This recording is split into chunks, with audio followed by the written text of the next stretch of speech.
Hi friends, Ramayana Mahabharata కాలంలో అస్త్రాలకు ఎంతో ప్రాముఖ్యత ఉండేది. మహాభారతంలో గురువులైన పరశురాముడు, ద్రోణాచార్యుడు వారి యొక్క శిష్యులకు ఎంతో అధునాతన పద్ధతిలో విలువిద్య నేర్పి ఎన్నో అస్త్రాలను వారికి అందించారు. దేవతలు సైతం మానవుల యొక్క తపస్సుకు మెచ్చి వారికి అస్త్రాలు ప్రసాదించారు. వాటిని దివ్యాస్త్రాలని, అలాగే ఆ అస్త్రాలు ఎంతో శక్తివంతమైనవిగా చెప్పబడ్డాయి. అలాంటి దివ్యాస్త్రాలు పొందిన వీరులు మహాభారతంలో చాలా మంది ఉన్నారు. వారిలో అర్జునుడు, కర్ణుడు లాంటి యోధులు కూడా ఉన్నారు. మహాభారతంలో కురుక్షేత్ర యుద్ధం ఎంతో ముఖ్యమైన ఘట్టం. కురుక్షేత్ర యుద్ధంలో కర్ణుడు భార్గవాస్త్రాన్ని ప్రయోగించినప్పుడు అర్జునుడు ఎందుకు భయపడ్డాడు? కర్ణుడు ఎవరిపై భార్గవాస్త్రాన్ని ప్రయోగించాడు? అర్జునుడు ఎందుకు యుద్ధభూమి నుండి అదే సమయంలో వెళ్లిపోయాడు? శ్రీకృష్ణుడే కావాలని అర్జునుడిని యుద్ధం నుండి పక్కకు తీసుకెళ్లాడా? ఇలాంటి సందేహాలన్నింటికీ సమాధానాలు ఈ వీడియోలో తెలుసుకుందాం. వీడియో చూస్తున్న వారిలో ఎవరైనా శ్రీకృష్ణుని భక్తులు ఉన్నట్లయితే తప్పకుండా జై శ్రీకృష్ణ అని కామెంట్ చేయండి. అంతకంటే ముందు ఎవరైనా మన ఛానల్ని ఫస్ట్ టైం చూస్తుంటే ప్లీజ్ సబ్స్క్రైబ్ చేసుకోండి. అలాగే ఈ వీడియోని తప్పకుండా లైక్ చేయండి. మీ ఒక్క లైక్ మాకెంతో సపోర్ట్నిస్తుంది. మహాభారతంలో కురుక్షేత్ర యుద్ధం ఎంతో ముఖ్య ఘట్టంగా చెప్పబడింది. కురుక్షేత్ర యుద్ధంలో ఎందరో యోధులు పాల్గొన్నారు. యుద్ధం 17వ రోజున కర్ణునికి రథసారథిగా శల్యుని నియమిస్తాడు దుర్యోధనుడు. శల్యుడు కూడా ఆ అవకాశం కోసమే ఎదురు చూస్తుంటాడు. అందుకొక కారణం ఉంది. అదేంటంటే మద్రరాజ్యానికి రాజు శల్యుడు. శల్యుని సోదరే మాద్రి. పాండురాజుకి రెండవ భార్య మాద్రి. మాద్రికి కలిగిన సంతానమే నకుల సహదేవులు. అంటే పాండవులకు శల్యుడు మేనమామవుతాడు. శల్యుడు అస్త్రశస్త్ర కళల్లో మంచి నైపుణ్యం కలవాడు. గదా యుద్ధంలో రథసారథ్యంలో మహా నేర్పరి శల్యుడు. అలాంటి శల్యుడు కురుక్షేత్ర యుద్ధంలో పాండవుల పక్షాన పోరాడితే తమకు ఓటమి తప్పదని భావిస్తాడు దుర్యోధనుడు. శల్యుణ్ణి ఎలాగైనా వారి పక్షాన పోరాడేలా చేయాలనుకుంటాడు. శల్యుణ్ణి తమ పక్షాన పోరాడమంటే అంగీకరించడని దుర్యోధనునికి తెలిసి కుట్ర చేస్తాడు. పాండవులు అరణ్య అజ్ఞాతవాసాలు పూర్తి చేసుకుని వచ్చాక వారిని పలకరించడానికై పాండవుల వద్దకు బయలుదేరతాడు శల్యుడు. మార్గమధ్యంలో శల్యునికి పెద్ద పెద్ద గుడారాలు కనిపిస్తాయి. అవి పాండవులవేమోనని అనుకుంటూ ఆ గుడారాలలోకి ప్రవేశిస్తాడు శల్యుడు. అక్కడ శల్యునికి సేవకులు స్వాగతం పలికి అన్ని సపర్యలు చేస్తుంటారు. అవన్నీ చేస్తున్నది పాండవులకు సంబంధించిన సేవకులని భావించి వారి సేవలకు ఎంతగానో ఆనందిస్తాడు శల్యుడు. ఆ తర్వాత విందు ఏర్పాటు చేసిన విధానానికి సంతోషించి పాండవులు తన కోసమే ఇవన్నీ ఏర్పాటు చేశారని భావించి ఎంతగానో మురిసిపోతాడు. విందు చేసిన తర్వాత సేవకులలో ఒకరిని పిలిచి, వెళ్లి మీ రాజుని తీసుకునిరా, నేను జరగబోవు కురుక్షేత్రంలో నా మద్దతును తెలుపుతానని చెప్పి ఇక్కడికి తీసుకురా అని ఆ సేవకునికి చెప్పి పంపుతాడు శల్యుడు. వెంటనే సేవకుడు వెళ్లి దుర్యోధనుణ్ణి తీసుకొస్తాడు. అది గమనించిన శల్యుడు ఆశ్చర్యపోతాడు. కాని మాట ఇచ్చి వెనక్కి తీసుకోవడం రాజధర్మం కాదు. కాబట్టి శల్యుడు కౌరవపక్షాన పోరాడక తప్పలేదు. దుర్యోధనుడు కుట్ర చేసి శల్యుణ్ణి అలాగే అతని సైన్యాన్ని తన వైపుకు తిప్పుకున్నాడు. కాని శల్యుని కారణంగా మహాభారతంలో చాలా మలుపులు తిరుగుతుంది. కౌరవుల శిబిరం నుండి పాండవుల వద్దకు వెళ్లి వారిని కలుస్తాడు శల్యుడు. ఆ తర్వాత ధర్మరాజును పక్కకు తీసుకెళ్లి దుర్యోధనుడు చేసిన కుట్ర గురించి వివరించి బాధపడతాడు. అలా శల్యుడు ధర్మరాజు మాట్లాడుకుంటూ ఉండగా ధర్మరాజుకి ఒక ఆలోచన వస్తుంది. వెంటనే ధర్మరాజు శల్యునితో, నువ్వు వారికి మాటిచ్చావు కాబట్టి వారి పక్షాన యుద్ధం చెయ్యి, మాకెలాంటి అభ్యంతరమూ లేదు. కాని మాకు ఒక సహాయం చేస్తావా అంటూ శల్యుణ్ణి అడుగుతాడు ధర్మరాజు. అందుకు శల్యుడు సంతోషంగా చేస్తానని మాటిస్తాడు.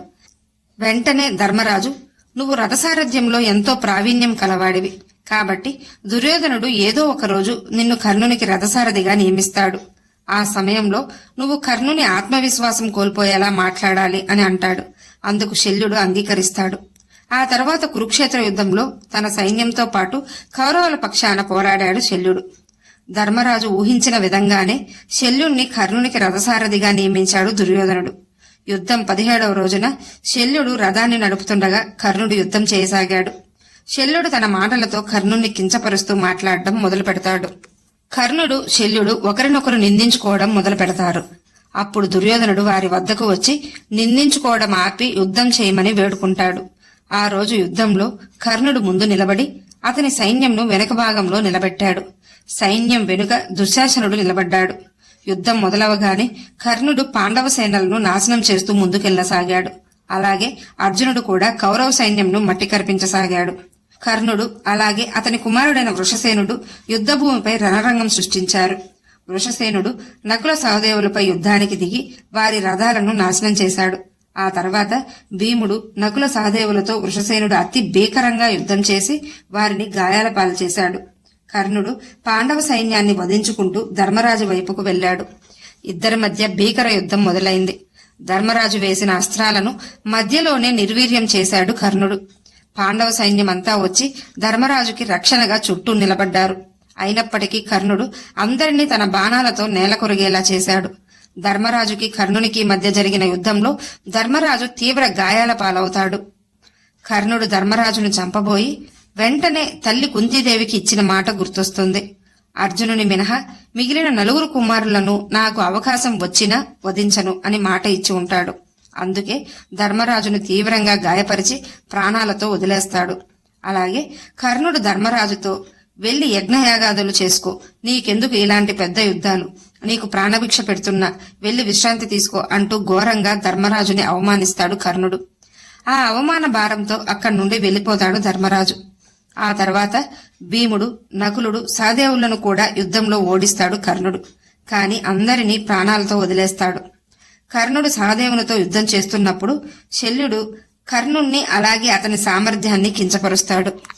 అర్జునుణ్ణి వధిస్తాను, అర్జునుణ్ణి ఓడించేస్తాను అంటూ ఎన్నో మాట్లాడే నువ్వు అర్జునుడు అక్కడ కౌరవ సైన్యాన్ని నాశనం చేస్తుంటే నువ్వు ఇక్కడ వీరితో యుద్ధం చేస్తున్నావా అంటూ శల్యుడు కర్ణుణ్ణి అనరాని మాటలు అని కర్ణుని ఆత్మవిశ్వాసం దెబ్బతినేలా చేస్తాడు. అదే సమయంలో తీవ్ర గాయాల పాలైన ధర్మరాజుని అతని సారథి శిబిరం వైపు తీసుకెళ్తాడు. అర్జునుడు అశ్వత్థామతో యుద్ధం చేసి ఓడిస్తాడు. అక్కడ ఉన్న కౌరవ సేనను పూర్తిగా నాశనం చేయసాగాడు అర్జునుడు. వెంటనే అది గమనించిన దుర్యోధనుడు కర్ణుని వద్దకు వెళ్లి, కౌరవ సేనలు అర్జునునికి భయపడి పారిపోతున్నారు, నువ్వే ఎలాగైనా అర్జునుణ్ణి ఆపాలి, మన పక్షాన సైన్యంకు ధైర్యం కలిగేలా ఏదో ఒకటి చెయ్యాలి అని కర్ణునికి దుర్యోధనుడు చెప్తాడు. అప్పుడు కర్ణుడు తన భార్గవాస్త్రం పాండవ సేనలపై ప్రయోగించాడు. దాంతో పాండవ సైన్యం భయంతో పరుగులు తీయసాగారు. అది గమనించిన అర్జునుడు, వాసుదేవ, కర్ణుని భార్గవాస్త్రంకు పాండవ సేనలు భయంతో పరిగెడుతున్నారు, వెళ్లి కర్ణునితో తలపడాలి, నువ్వు రథాన్ని కర్ణుని వైపుకు తీసుకెళ్లు అంటూ శ్రీకృష్ణునికి చెప్తాడు అర్జునుడు. అందుకు శ్రీకృష్ణుడు, అర్జున, నువ్వు ముందు నీ సోదరుడైన ధర్మరాజును పరామర్శించు, అది నీ ధర్మం. తీవ్ర గాయాల పాలైన ధర్మరాజు ఎక్కడున్నాడో ఎలా ఉన్నాడో అది తెలుసుకో అంటూ శ్రీకృష్ణుడు చెప్తాడు. అర్జునుడు కర్ణుని భార్గవాస్త్రం పాండవ సేనలను నాశనం చేస్తోందని చాలా భయపడ్డాడు. శ్రీకృష్ణుడు అర్జునుడిని ధర్మరాజు వద్దకు తీసుకెళ్లాడు. కర్ణుడు భార్గవాస్త్రం సంధించిన సమయంలో శ్రీకృష్ణుడు అర్జునుడిని యుద్ధభూమి నుండి ధర్మరాజు ఉండే శిబిరం వైపుకు తీసుకెళ్లాడు. భార్గవాస్త్రం అత్యంత శక్తివంతమైనది. దానిని పాండవ సేనలపై ప్రయోగించాడు కర్ణుడు. అదే రోజున అర్జునుడి చేతిలో మరణించాడు కర్ణుడు. కర్ణుడు మహాయోధుడు, కాని అధర్మ పక్షాన నిలబడి పోరాడి వీరమరణం పొందాడు. ఈ వీడియో మీకు నచ్చినట్లయితే లైక్ చేయండి, షేర్ చేయండి, అలాగే సబ్స్క్రైబ్ చేసుకుని పక్కనే ఉన్న బెల్ ఐకాన్ని ఆన్లో ఉంచుకోండి. Thanks for watching.